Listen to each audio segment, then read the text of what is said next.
So we'd like to start now. Joining us from Geneva, Dr. Metin Gulmezoglu, again, Executive Director of the Concept Foundation.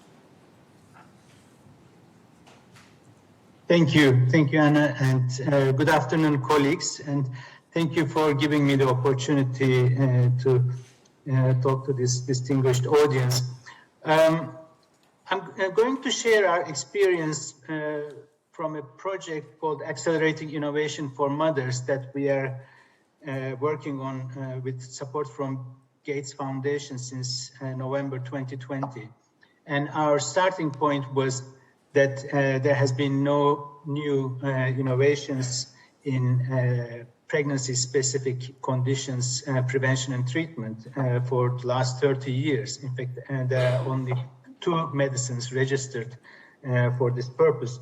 So we started digging into this, and I think what we found is fairly well known, and that the thalidomide and diethylstilbestrol tragedies created a culture of risk aversion in the field, and that lasted for decades, although it is starting to change.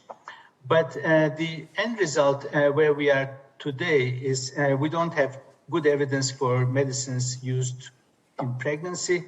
We don't know whether they are safe and effective for the most part. We don't know for new medicines developed for adult conditions whether they are safe and effective in pregnancy. And we don't have new medicines for preeclampsia, preterm birth, and impaired fetal growth and conditions like that.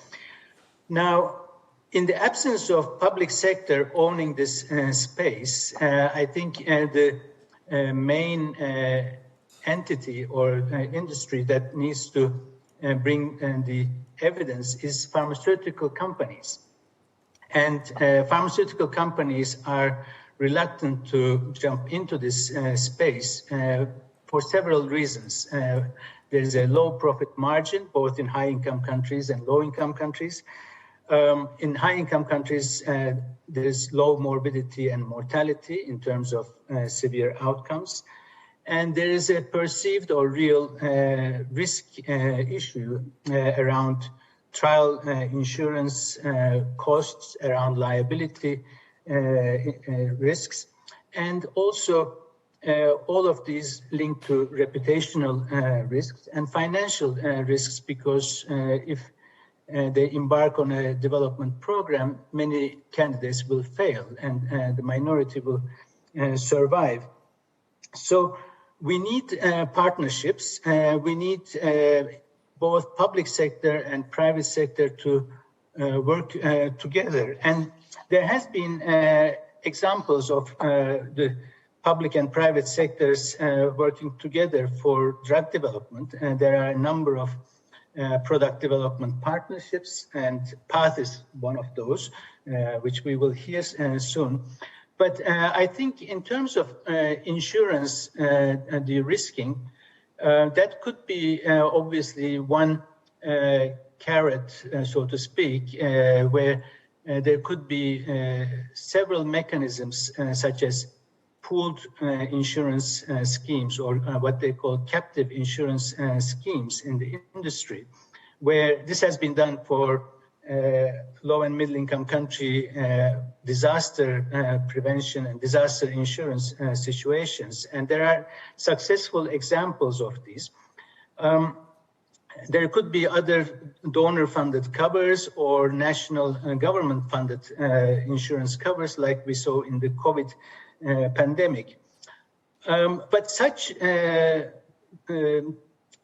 help to pharmaceutical industry needs to come with an obligation to research their drugs, innovations in pregnant and lactating populations. And one similar example has been successfully implemented in European Union and the UK through the Pregnancy Investigation Plan, PIP, which is generally seen as a successful model, and it could be applied to pregnancy as well. I don't think either of these two will create a flurry of innovations and new evidence base being created, but they could be helpful.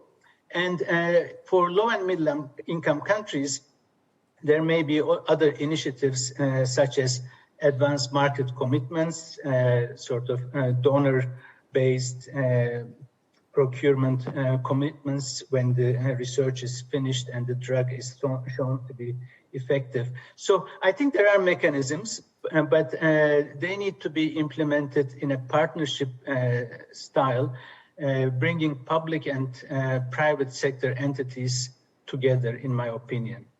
So I will stop there. I hope I didn't exceed my 7 minutes, and I would be happy to stay until the end and answer any questions I may.